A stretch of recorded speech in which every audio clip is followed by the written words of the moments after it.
My name is Aubrey Whitfield, and the moment my husband handed me that avocado smoothie, I knew something was wrong. It was early morning, the kind of quiet where you can hear your own heartbeat, and Derek walked into the kitchen with a smile that did not reach his eyes.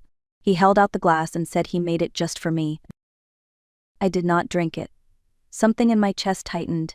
Instead, I placed the glass back into his hand and said the words that changed everything. "I do not know, baby, your mother drank it." For a second he froze. His smile flickered. Then he rushed down the hallway so fast he nearly slipped. I followed a few steps behind and saw exactly what I expected. His mother Lorraine was on the floor beside her bed, struggling to breathe, her skin pale and her body trembling. Derek knelt beside her and kept saying her name. His voice cracked, but his eyes were full of something I could not name at that moment. Fear, yes, but not the kind a son feels when he is worried about his mother. It was a different kind of fear. The fear of a man whose plan had just gone terribly wrong. Before I continue, let me take you back to the beginning, to the first moment I realized the man I loved was no longer the man living in my home. That moment did not start with poison. It started with silence. A silence so heavy it pressed on every corner of the house and settled right between us without either of us noticing. The silence in our house did not arrive all at once. It slipped in quietly, like a draft under a closed door, and settled into the spaces where our conversations used to be. At first, I told myself that Derek was tired. Work had been demanding and people changed when life pulled them in different directions. But over time, the small things added up until the truth was impossible to ignore. Every morning used to start the same way. I would be in the kitchen, scrambling eggs or slicing fruit, and Derek would come up behind me and wrap his arms around my waist. He always smelled like cedar from his aftershave, and he used to kiss the top of my head before saying good morning. Those moments were soft and simple. Then one day they stopped. No warning, no explanation. Derek began walking past me without saying a word. He would sit at the table with his phone in his hand, scrolling through messages he never allowed me to see. When I asked if everything was all right, he would nod without looking up, as if talking to me required too much effort. There were other changes too. He became irritable over the smallest things. If the toast was slightly burnt, he pushed the plate away. If his shirt was not folded the way he preferred, he tossed it onto the bed. He came home later and later, always blaming work, but I could tell he was lying. His excuses were too rehearsed, too practiced. What alarmed me most was the distance in his eyes. Derek had always been intense, but now there was something cold about him, something calculating. Whenever I tried to bridge the growing gap between us, he responded with half smiles and vague answers that felt like walls. I wanted to believe we were just going through a difficult phase. I held on to that hope longer than I should have. But every morning, as he sat at the table tapping on his phone and ignoring the world around him, the feeling grew heavier. The man drinking coffee across from me was not the same man I had married. And deep down, I knew something much darker was unfolding. The first sign that something was truly wrong did not come from Derek. It came from his mother Lorraine. She had always been a strong woman, the kind who kept her garden alive through every season and never missed her afternoon walks. But over the span of a few weeks, she began to look exhausted in a way that did not make sense. At first she brushed it off. She said she was just tired or had not slept well. But I saw more than fatigue. Her hands trembled when she tried to grip a cup. Her breath came short after climbing a single flight of stairs. Her skin looked more pale each day, and she often complained of dizziness. Derek, strangely, became more involved in her daily routine. It was sudden, almost unnatural. He took over her medication schedule, insisting that only he should manage it. He prepared her meals even when I offered to help. And then there were the drinks. Smoothies, he called them. Healthy blends to boost her strength. He made them every morning and carried them to her room with a smile that felt too rehearsed. The drinks were thick, greenish, with a faint bitter scent I could never quite identify. When I asked what he put in them, he replied with a vague list of fruits and supplements, never looking directly at me. One afternoon, I found an unfinished glass on her bedside table. The top layer had separated into a darker shade, almost grayish, and the smell made my stomach twist. I dipped my finger lightly on the rim and tasted a tiny drop. It was sharp and bitter, nothing like any smoothie I had ever tasted. When I asked Lorraine how she felt after drinking them, she gave me a tired smile. Derek says they will help me regain my energy. He wants me to get better quickly. He is always so thoughtful. Thoughtful. The word echoed in my mind in a way that made my chest tighten. Derek had never cared this much before. Not like this, not with this intensity. It felt less like care and more like control, and as Lorraine grew weaker, a cold thought settled into my mind. Something about these drinks, about Derek's sudden devotion, did not feel right. I just did not yet know how right my instincts were. The night everything changed started like any other. Lorraine had spent most of the afternoon resting in her room. Derek brought her another one of his smoothies, and she forced a small smile as she drank it. I stood in the doorway, watching closely, feeling that same uneasy pull in my stomach. A few hours later, I heard a loud thud from her bedroom. When I rushed inside, Lorraine was collapsed on the floor, her hands weakly reaching toward the edge of the bed. Her breaths were shallow, her eyes unfocused. For a moment, time stopped. Derek appeared behind me, and his face went white. He scooped her into his arms and shouted that we had to get her to the hospital immediately. We rushed to the car. He drove faster than I had ever seen him drive, hands shaking on the wheel. But what struck me most was not his speed. It was the look in his eyes.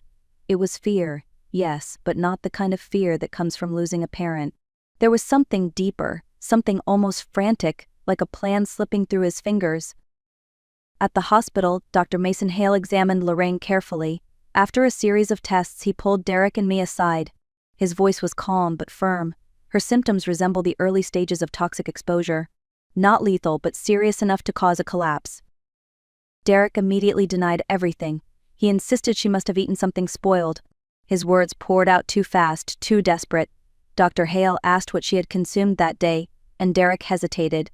It was only half a second, but I noticed it. That tiny pause meant everything. While Derek left to make a phone call, I stepped outside to clear my head. Something pushed me toward the car. A voice inside me whispered that I had to look. I opened the glove compartment and found a small clear bottle tucked beside the documents. It was filled with a liquid that looked like water, but the moment I uncapped it, a sharp chemical smell hit my nose. It was not water, not even close. My hands trembled as I slipped the bottle into my bag. I knew I had just found something important, something that tied everything together. That night, as I watched Derek pacing the hospital hallway, a truth settled inside me with chilling clarity. Lorraine collapsing was not an accident, and Derek was not afraid of losing her. He was afraid of the truth coming out. When we finally returned home from the hospital, the house felt different. It was quiet, but not the peaceful kind. It was the kind of silence that settles after something breaks. Derek went straight to the bedroom, saying he needed rest. I watched him disappear down the hallway, and for the first time I felt no urge to follow. Instead, I walked into the study. Something inside me told me that the answers I needed were somewhere in that room. Derek always handled our paperwork and insisted on keeping everything organized. He said it made life easier. Now I wondered if it had been for an entirely different reason. I opened the file cabinet and started going through the folders. Most of them were harmless. Utility bills, tax documents, bank statements. Then I saw a plain brown folder with my name written neatly on the tab. My pulse quickened. Inside was a life insurance policy, a large one, the kind of policy meant for someone much older or much sicker. But the part that made my breath catch was the beneficiary. It listed only one name: Derek Whitfield. My hands tightened around the document as I scanned the details. The policy had been created 3 months ago, right around the time Derek began acting distant, the time he started coming home late, the time he became obsessed with controlling everything in the house. Then I saw something that made my stomach twist. My signature was at the bottom of the form, but it was not my handwriting. The letters were shaped differently, too smooth, too curved. I had never signed this. I sat back in the chair, the truth washing over me in a slow, cold wave. Derek had taken out a massive insurance policy on my life. He had forged my signature. He had positioned himself as the only person who would benefit if something happened to me. And Lorraine getting sick suddenly made a terrifying kind of sense. If he had been practicing, testing, adjusting doses, then she had been his unintended target, a mistake he had not planned for. I closed the folder and held it against my chest. The room felt heavier. The air felt thinner. Whatever was happening in my home was no longer a suspicion. It was a plan, a deliberate one, and I was at the center of it. That evening the house felt heavier than it ever had. Derek moved around quietly, almost too quietly, as if he was afraid any sound might reveal something he was trying to keep hidden. I kept my distance, pretending to fold laundry in the hallway while keeping one ear tuned to his footsteps. When he finally stepped into the guest room to make a phone call, he closed the door but did not latch it completely.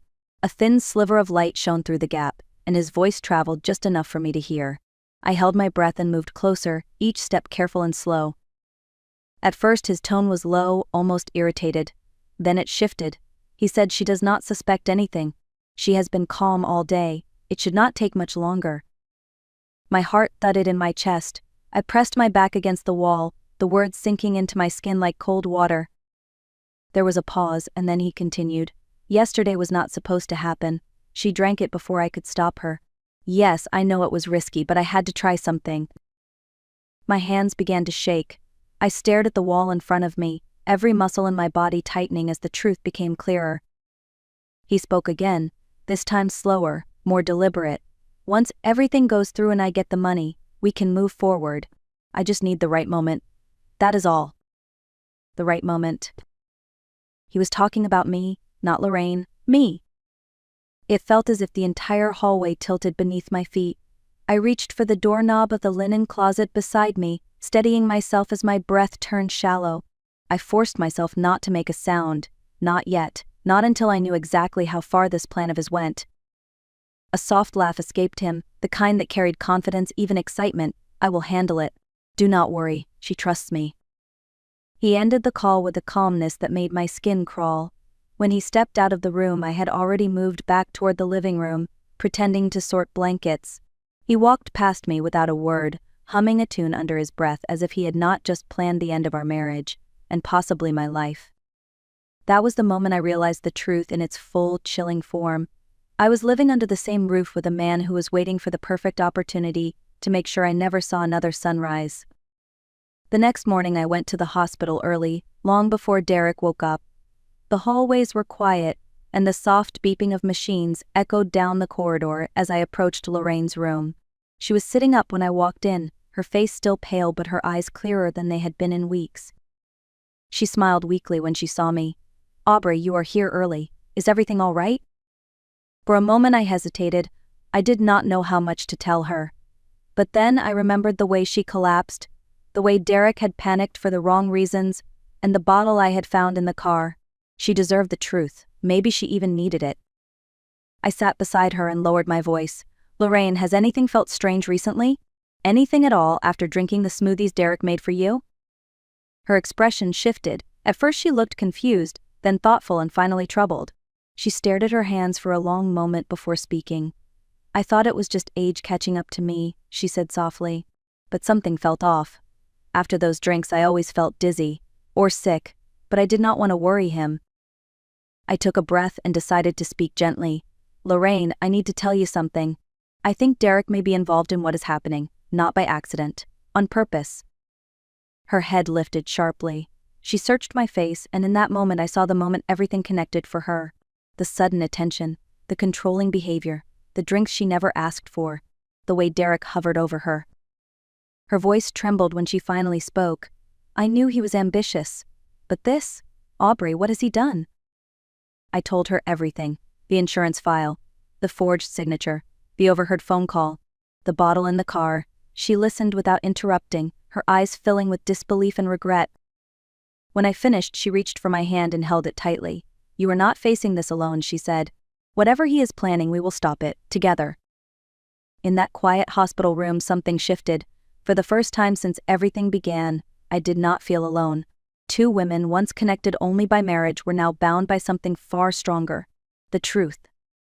Leaving the hospital that day, I felt a different kind of strength forming inside me.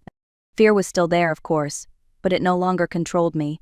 I knew what Derek was capable of now, and I knew I had to stay a few steps ahead if I wanted to make it out safely. When I returned home, the house was empty. Derek had gone to work, which gave me the time I desperately needed. I started by gathering every piece of evidence I could find. I photographed the life insurance policy from every angle and took close shots of the forged signature. I transferred the pictures to a hidden folder in my email and backed them up on a small flash drive I slipped into my purse. Next, I pulled the bottle I had taken from the car out of my bag. I placed it into a sealed container. It might not have looked like much, but I knew it mattered. It was another piece of the puzzle. Then came the hardest part. I needed a recording of Derek admitting enough to reveal his intentions. That night I left my phone on the dresser, face down, recording before he walked into the bedroom. I asked him if he was still stressed about everything with his mother. His response was quick and irritated. He said, "Yesterday was messy enough. I do not need more problems. She should not have drunk it." Those words were enough, not a full confession, but something that pointed in the right direction. I labeled the audio file and stored it safely. With each step, the plan became clearer in my mind. I needed time. I needed Lorraine strong enough to speak for herself. And most of all, I needed to act as if nothing had changed. If Derek sensed anything, even a shift in my tone, everything could fall apart. So I played my role. I cooked dinner. I folded laundry. I answered his small talk with calm nods. But every movement had purpose. Every breath was part of a countdown he did not know had already started. The day I confronted Derek arrived sooner than I expected. Lorraine had been discharged from the hospital and was resting at home, still weak but mentally sharper than I had seen her in months. She asked if I was ready. I told her I was. I had been ready since the moment I found the insurance file. That afternoon I asked Derek to come into her room. He looked annoyed, but he followed. Lorraine sat upright, her hands folded in her lap, watching him with an expression that held more disappointment than anger. "What is going on?" he asked. I stepped forward and placed the folder on the table. I began calmly, starting with the simplest truth. "I found this in the study." He opened the folder, and for a moment his face did not move. Then he laughed lightly, as if the situation was nothing more than a misunderstanding. "It is just paperwork, Aubrey." I reached into my bag and set the sealed bottle beside the folder. Then I tapped my phone, playing the recording of him saying, "She should not have drunk it."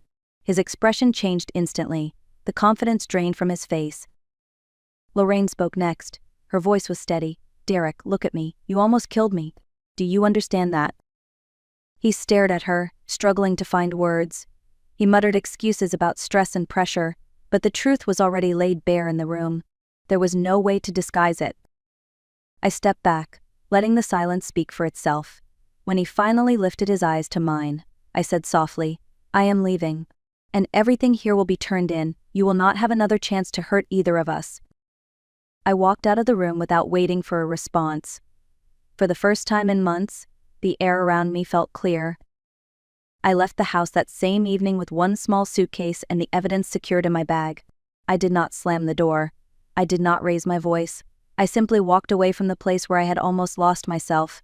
Lorraine watched me from the doorway, her eyes filled with the kind of sorrow only a mother can feel. She whispered, "Thank you for saving me, Aubrey." I nodded gently, because in truth she had saved me too. I stayed at a friend's house for a few days while preparing everything with the authorities. I sent copies of the documents, the lab report, and the recording to my attorney. He told me I had done everything with precision and patience, and that those two qualities had protected my life more than I realized. During those quiet days, I finally allowed myself to feel the weight of everything that had happened. The fear, the confusion, the betrayal. I let myself cry without holding back. There was no shame in it. There was relief. There was release. A week later, when the officers came for Derek, I did not return to watch. I had already seen enough darkness. My chapter with him ended the moment I stepped out of that house. What happened afterward was simply the consequence of his own decisions. I rented a small apartment near the coast, a place with soft morning light and the sound of waves that reminded me life can start over at any time. Lorraine called often, apologizing for things that were never her fault. I always reassured her. We both needed healing, not blame. One morning while walking along the shore, I realized something simple but powerful. Survival is not just escaping danger, it is choosing peace even when fear tries to follow you. And that choice, I finally understood, was mine to make. Looking back, I sometimes ask myself how everything spiraled so far out of control. How did a marriage built on trust turn into a battlefield I did not even see coming until one day, life forced me to open my eyes? The truth is simple. Evil rarely arrives with loud footsteps. It arrives quietly, gently, through small changes in behavior, small shifts in tone, small requests that seem innocent. By the time the danger becomes obvious, it has already woven itself into your daily life. But here is the part that matters. You still have the power to walk away. You still have the power to protect yourself. And even when your voice shakes, it still counts as courage. Leaving Derek was not an act of revenge. It was an act of self-respect. It was the moment I chose myself over fear, over manipulation of the illusion of a marriage that no longer existed. If you are watching this and something in your life feels wrong, listen to that feeling. Pay attention to the small signs. Believe the quiet warnings inside you. They exist for a reason. And if you ever reach the point where staying becomes more dangerous than leaving, remember my story. Remember that you deserve peace, you deserve safety, you deserve a life where love is not a threat. Thank you for watching and for sharing this moment with me. If this story touched your heart or made you reflect on your own life, do not forget to like, comment, and subscribe. Your support helps this channel grow and bring more stories that remind us of the strength we carry within. Tell me where you are watching from today, and share your thoughts below. Your voice matters, your journey matters, and you are never alone.